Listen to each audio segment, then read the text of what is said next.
According to a recent report by the Washington Post, Donald Trump is kind of brainstorming right now with his friends and his allies and even just regular old White House staffers, trying to figure out a way to make as much money as possible once he leaves office. And it's not only because the man is greedy as hell. We know that. He's always been thinking of how can I make as much money as possible. You see, here's the issue. Donald Trump has $400 million in loans coming due very soon. Banks have already reported that they're not willing to loan him money, so he can pay off those loans and have a new all that line of credit, line of debt, whatever it is. They don't want to do it because they don't want to have to be subjected to the same kind of scrutiny that his current banks are because he is under investigation. Those banks clearly have a reason why they don't want to be investigated either. So they're already telling us we're not gonna touch him. We're not gonna loan him money. And when you're in real estate and in the hospitality industry, which has obviously taken a huge beating this year because of COVID, you're cash flow poor at the moment. Trump has lots of money, sure, but all of it is tied up in actual investments, property investment. So it's not like he can just sell some stocks or cash out and have the money to pay back the loans. No, he actually has to sell property. That's a lot harder, especially in the middle of a recession that is actually at this point heading into a depression if we don't turn it around soon. So it's going to be near impossible for him to come up with the money to pay back those debts. So that's why he is talking with his staff, with his friends, with his buddies, trying to figure out how can I cash in on the presidency real quick so I have the money to pay back these debts.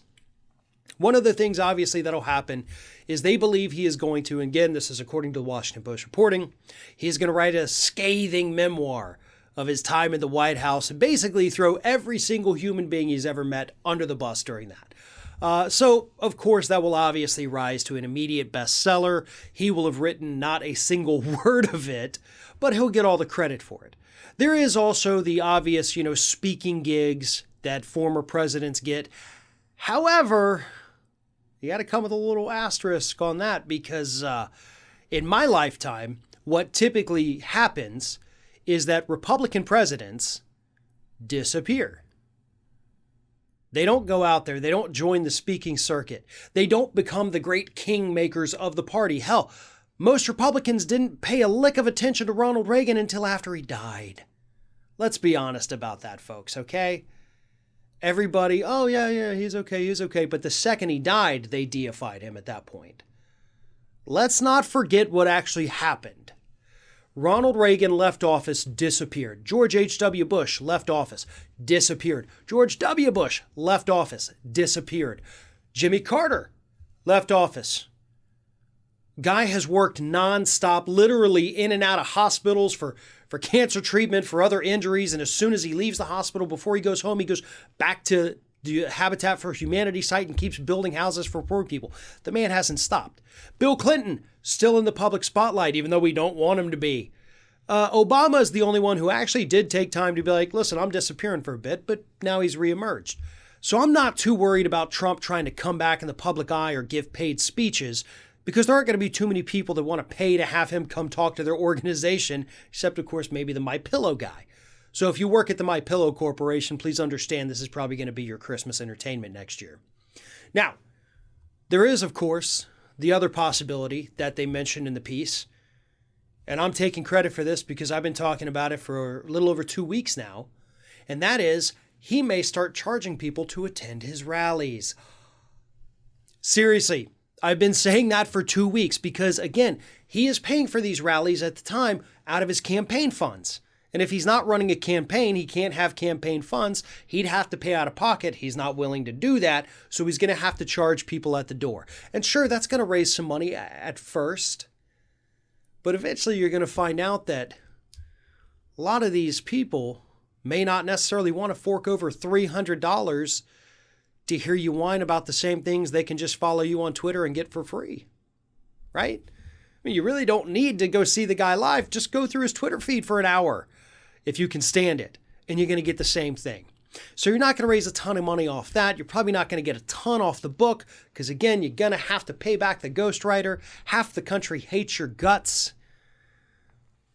So what do you do? Well, money aside, one thing that aides have also said Trump has discussed is making sure that he stays in the media. So this could be the thing that he does. Maybe he invests in one of the, budding conservative media outlets, maybe Newsmax, maybe OWN, maybe he starts his own. Whatever it is, he wants to stay out there. He'll try to find a way to make money in that. But if it's like any of his other projects, it'll fail miserably.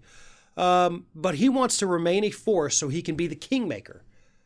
He's the guy you have to get the blessing from in order to succeed in Republican politics, which again is weird. The dude is 74 years old, in horrible health. Yeah, probably not a role he's going to have for very long. Probably because he's had too many roles. I don't know. Either way, Trump's got all these lofty goals. Folks, I'm not worried about it. I really, truly am not worried about it, just as I have not been worried about this soft coup. I'm worried about his supporters getting riled up, and those people have to be deprogrammed, absolutely. But in terms of him sticking around, in terms of him actually raising $400 million in just a couple months, yeah, the guy doesn't have a prayer. He's getting desperate, and that is why every single piece of his behavior we've seen over the last 3 weeks, that explains every bit of it. He is desperate, he is scared, and he sees everything crashing down around him.